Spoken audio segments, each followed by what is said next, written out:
کتێبخانەی ڕادیۆیی لە هەوڵی ناساندنی شاکارە هونەرەکاندا و ئاشناکردنی ئێوەی گوێگر بە ناوەڕۆکی کتێبێکی تری بەناوبانگ، ئێزگەی دەنگی گەلی کوردستان ڕۆمانی دڕک و گوڵ بە زنجیرە پێشکەش دەکات. ئەم ڕۆمانە مامۆستا ئیبراهیم محمەد نووسیوێتی و مافی بەرەمێنانی ڕادیۆییشی پارێزراوە بۆ ئێزگەی دەنگی گەلی کوردستان. ڕۆمانی دڕک و گوڵ ڕۆژانە دوا بەدوای هەواڵەکانی کاتژمێر 3 پاش نیوەڕۆ ئەڵلقەیەکی پێشکەش دەکرێت و دوا بەدوای هەواڵەکانی کاتژمێر 10 شەویش دووبارە دەکرێتەوە.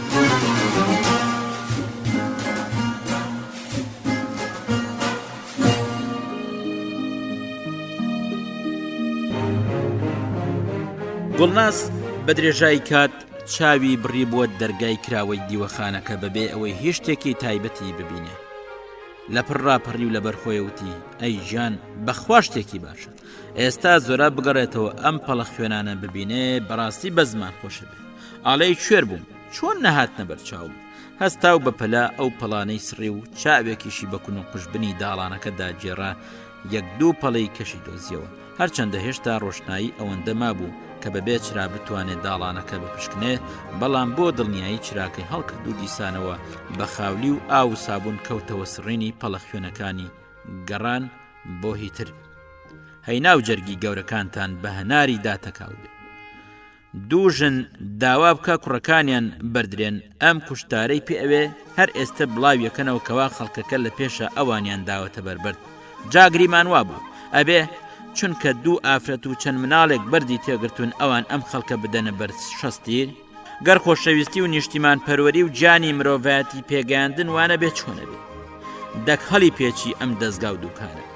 بەڵام وەکووە ڤاڵەکەی پورە ئامینە وتی دیارە هەر بە قسە هەڵ ناپێچری. نە تۆش یەک جار خەستی مەکە، دڵت پڕ ئاگینا ئێستا هەر بە قسە نییە، وەکو سەردەمی کوردایەتیەکەی تۆ کە بریتی بوو لە کوردی پەتی قسەکردن و خوێندەواری بڵاوکردنەوە و جاروبار نەخ تێسکاڵاکردن لەگەڵ کڕینی ئەو چەند پەرتوکەی بە کوردی لە چاپەدران.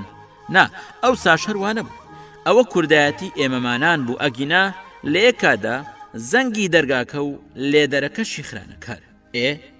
ئەوە چێیە؟ ڕاوەستەوە هاتم. گوڵناس لە لێدەری دەرگاکە پەلەتری بوو کە بیکاتەوە، بەڵام هەروە پیاڕائگەیشت چونکە نەئەبوو تا پەڕۆ خوێناویەکە نەشوا و ئاوی سەتڵەکە نەڕێژێتە کونی ئاوەڕۆکەوە دەرگاکە بکاتەوە کەڕوانی خورشێ.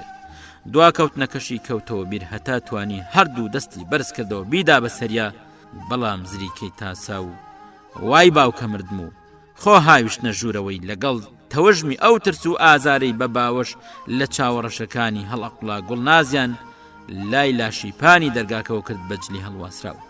خورشە خۆی دا بەسەر تەختی داڵانەکە داوتی دەرگاکە داخە بە قوربانت بم، ئەوە لاشەیەکە لەبەر دەرگاکەمان، دایخە بە قوربانەدم، هەر ئێستا پۆلیزیەت ئێمەش قوڕەکرێ بەسەرمانە، لاشەیەک وا لەبەر دەرگاکەمان. ئەم قسەیە هۆش و هەست و گیانی هێنایەوە بەر گوڵناس. لە باتی دەرگا داخستن گورد شرای داڵانەکەی کوژانەوە و سەرێکی کێشایە دەرێ کە دی هیچ کەس دیار نییە. گەڕایە و سەرخوشە و بە شپرزەی پرسی چۆن لاشەیەک زیندوو مردوو کووە لەکوێیە؟ هیچ دیار نییە. خوشەوتی و تا لە قوشبنەکەدا ئۆی خۆشکر زیندووە گوێت لێ نییە ئەناڵێنێ، دایکی مرێ بە ئاستەم نووزەیدێ، وای کوێراییمدایە، ئەنجا چی بکەین؟ چیەک؟ خواسە بەبکاری بە گولەی وێڵەوەکە، ئێمە توانین چی بۆ بکەین؟ ئێستا پۆلیس دێن ئەیبەن. خوشەوتی ئەیبەن بۆ کوێ؟ تەواویەکەن و بەجێی دێڵن. گوڵناسخان بیکە لە ڕێی خواز و دەرگاکە داخەرە و پۆلیس وەکو واشا سوڕێنەوە تۆقینەکەی خورشەن نەختێ سڵەمانیەوە. چۆن لەبەر ماڵەکەیان نیشتیمانیەکی بریندار جانی دەرچە و ئەم نەچێ قومێ ئاوی بکا بدەمەوە. ئەی گوایە زۆرا بوو ئەم جیاوازیان لە چیدایە؟ پۆلیس دێ بەسەرایگرن چونکە ئاوی کردو بە دەمی بریندارێکەوە یان زامەکەی بۆ پێچاوە.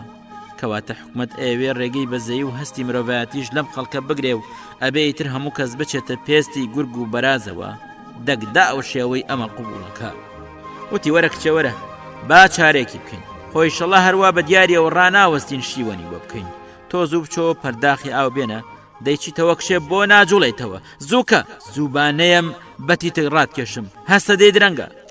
هەروە چوار پێچە ناوێ لەو لای دەرگاکەیانە و لە قوشبنێکدا زامارەکە وەک ژیشک خۆی هێنا بۆ یەک کە گوڵناز دەستی برد سەری بەرزکاتەوە تون دەستی گرت وتیەوە چێە بەر لەوەی گوڵناز بێتە قسە دەستی وەرامی دابەوە بۆیە گورچ بەرەڵای کردوتی دەستم داوێنتان بمبەنە پەنایەکەوە با لەوێ گیانم دەرچێ لێرە بمدۆزنەوە لە ژێر پۆستاڵدام کوژن حەزەکەم هەر بەم گولانە بمرم کەدی هیچ ورتیان نەبوو بە دەنگێکی گڕی لەرزۆکی پڕ ئازاری گلەی یاوێوتی درەنگە زوو کە نەتوانن بمبەنە شوێنێک بمبن ناتوانن خێراکەن بڕۆن با ئێوەش توش نەبن بتان بینن بە هاوڕێ منتان ئەزانن ئەتانگرن گوڵناز بڕیاری خۆی دابوو ئەگەرچی لەرەی دەنگ و گیانی دڵسۆزی و مەردایەتی قسەکانی هەرچی هەستی بەرز و ئینسانی هەیە لە دڵیا هێنا بێت جۆش لێی تێکچوو بوو ئەو زامارەی بەردەمی نەریمانی کوڕیەتی یاگێکی تر